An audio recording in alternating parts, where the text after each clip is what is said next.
My name is Charles Lucky Luciano.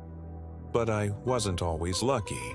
I was born Salvatore Lucania, a poor Sicilian kid who came to America with nothing. This is the story of how I went from that immigrant kid to one of the most powerful crime bosses in New York, and how I set the stage for the war that would change organized crime forever. Disclaimer: this narrative presents historical facts about organized crime. It does not glorify or condone criminal activity.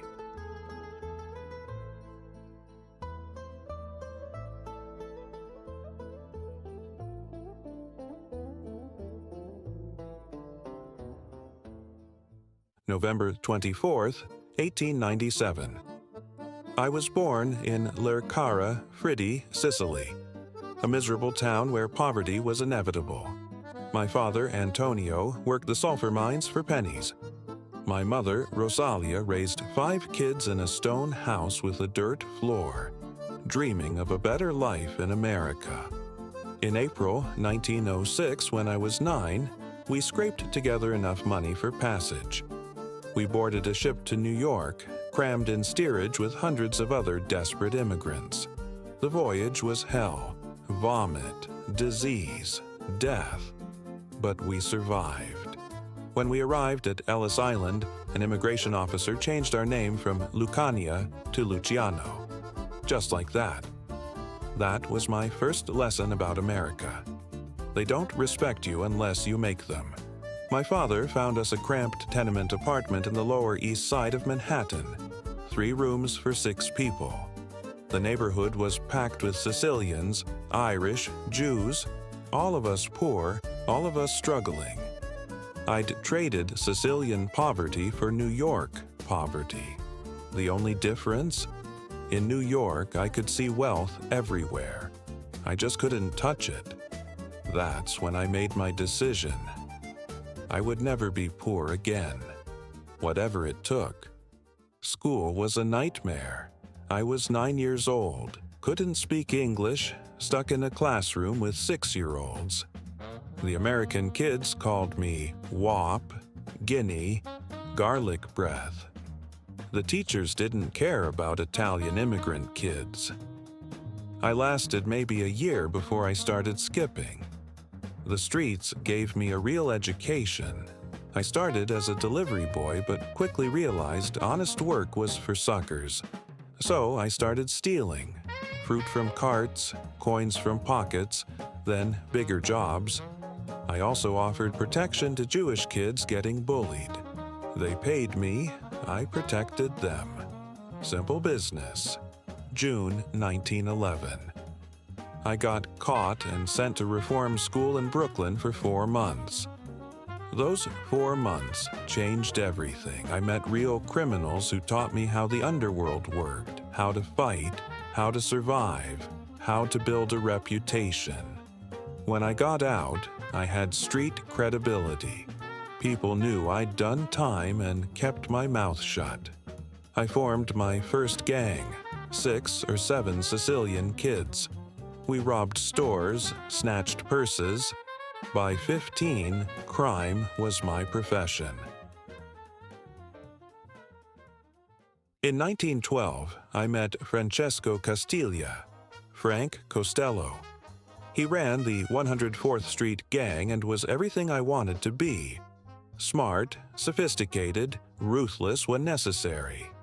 We became lifelong friends. In 1916, I got busted for drug trafficking, hiding heroin in hat deliveries. I pled guilty, got 1 year, served 6 months. In prison, inmates called me Sally, which sounded too feminine. So I changed my name to Charlie, Charlie Luciano. It sounded tougher, more American. When I got out in December 1916, I had more respect than ever. I'd done time and kept quiet. End of 1917, I put together the crew that would change everything. Frank Costello, my right-hand man, the political fixer who could charm anyone. Meyer Lansky, 5 feet 3, looked like an accountant, but was a mathematical genius and strategic mastermind. Bugsy Siegel, tall, handsome, charming, but certified crazy, always ready to kill. We were perfect together.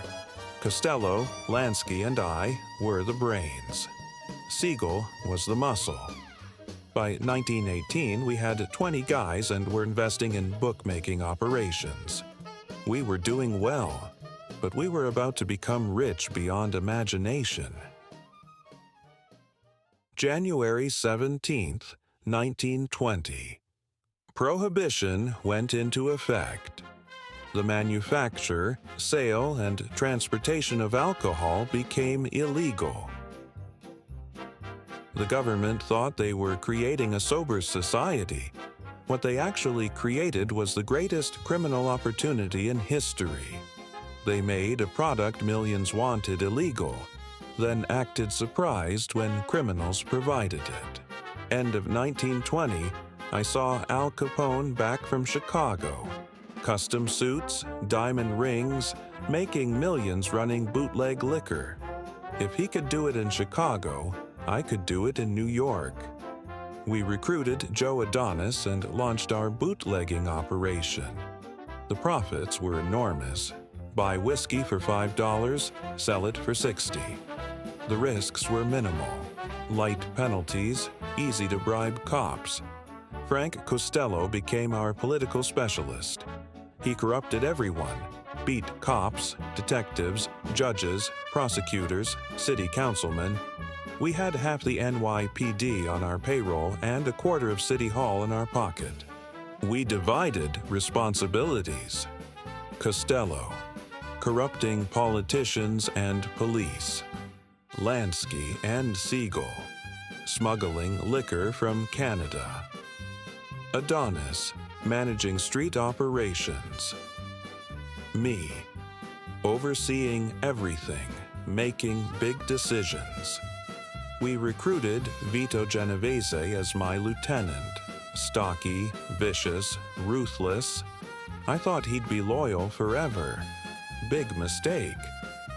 We also brought in Albert Anastasia, a psychopath, but completely loyal to me.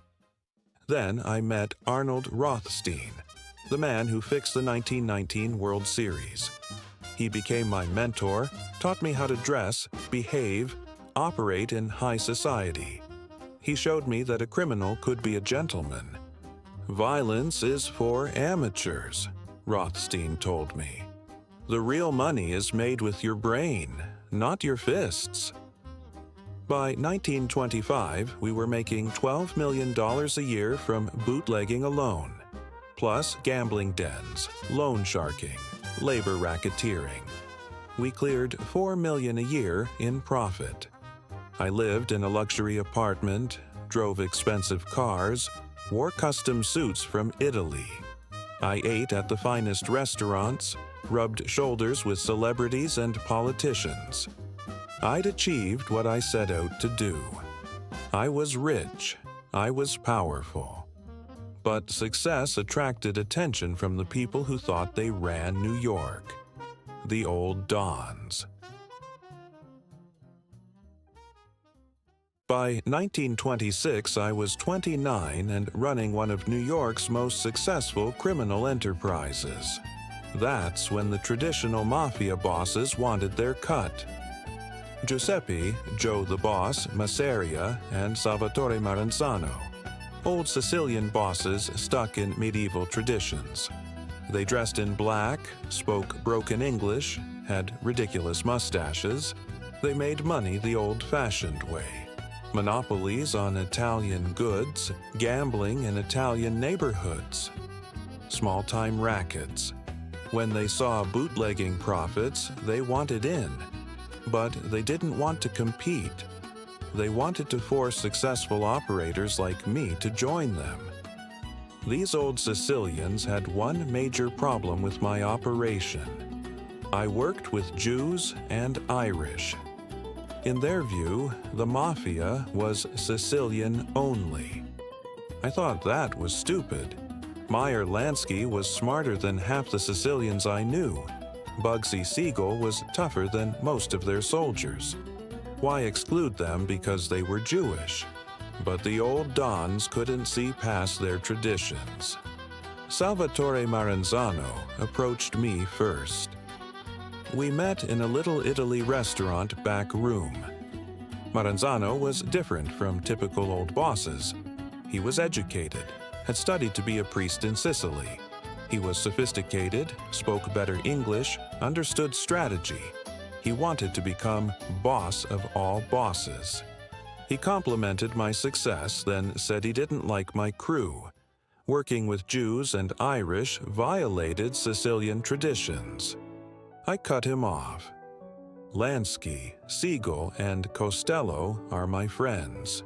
They're not going anywhere. He made his offer, join his organization in an important position. I told him I'd think about it, but I had no intention of accepting. I wasn't anybody's subordinate. However, I wasn't ready for war either, so I played along. Then Maranzano came back with a better offer. He wanted me as his right-hand man, control of the entire underground liquor market. One condition: Lansky and Siegel had to go. I called a meeting with my crew: Costello, Lansky, Siegel, Adonis, Genovese. Costello was enthusiastic. "This is fantastic, Charlie. We'll make millions." Everyone agreed except Meyer. "What do you think, Meyer?" I asked. "There's shit at the end of this stick," he said quietly. Everyone started arguing. Costello was angry. "You won't be able to count all the money we'll make." I held up my hand for silence. "Listen, you're thinking about the money, but Meyer's right. The second we join Maranzano, he kills us all. He has to. We're too smart, too successful, too dangerous to let live." Silence. Then Vito Genovese spoke. "Charlie's right. We'd be dead within a week." One by one, they understood. Maranzano's offer was a trap. We turned him down. Our rejection spread through the underworld like wildfire. It gave us credibility and connections with major players from other cities. Nucky Johnson in Atlantic City, Mo Dalitz in Cleveland. But it also brought us to Giuseppe Masseria's attention, Maranzano's mortal enemy. These two old Sicilians hated each other from feuds back in Sicily. I met Masseria at a nightclub in early 1927. He was crude, vulgar, loud, everything Maranzano wasn't. But his organization was bigger, more powerful. He invited me to meet the next day. We met at a restaurant right next to Maranzano's club. Typical Masseria, no subtlety. He was short, fat, spoke like a dock worker. He reminded me of a pig in a suit. But he was dangerous. "There's going to be a war," he said, pointing toward Maranzano's place. "That bastard wants to eliminate you to get to me. Come with me, and we'll crush him together." His offer was similar to Maranzano's. Be his right-hand man, make tons of money. I told him I needed time, but my mind was racing. Both of these dinosaurs wanted to use me. Both would eventually kill me. I was too smart, too ambitious. So I made a strategic decision. I'd align with one temporarily. Let them fight and destroy each other. Then I'd eliminate whoever was left standing. I chose Masseria because his organization was more powerful. I negotiated 40% of all profits. He agreed. But from the moment we shook hands, I was planning his death. After aligning with Masseria, I explained the strategy to my crew. "You know he's going to try to kill you eventually," Meyer said. "Of course. That's why we move first. We let them destroy each other in war. When they're both weak, we strike." "Who do we hit first?" Bugsy asked. "Whoever survives, maybe both at the same time." Over the next months, I prepared methodically. I recruited more soldiers, young, hungry guys loyal to me personally.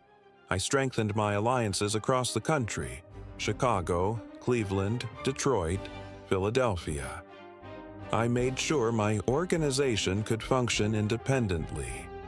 I also gathered detailed intelligence on both Masseria and Maranzano, their routines, habits, guards, routes. When the time came to act, I'd be ready.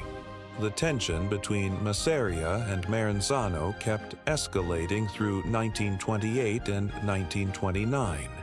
Their soldiers attacked each other's operations, hijacking liquor shipments, bombing speakeasies, beating up men. Small skirmishes broke out regularly. Bodies appeared in alleys and the East River. Everyone knew what was coming. All-out war. The Castellamarese War, named after Maranzano's hometown in Sicily. I told Masseria I was preparing a major strike against Maranzano, gathering intelligence, recruiting soldiers, planning strategy. He believed me because I was good at lying and because he desperately wanted to believe I was loyal. But I was loyal only to myself and my crew. When the war finally started, I'd use it to destroy both old Sicilian bosses and take over New York for myself. The old way, Sicilian only, tradition-bound, small-time thinking, was about to die. I was going to create something new, something modern, something organized and efficient, something that would change organized crime forever. But first, the old guard had to be eliminated. The war was coming, and I was ready.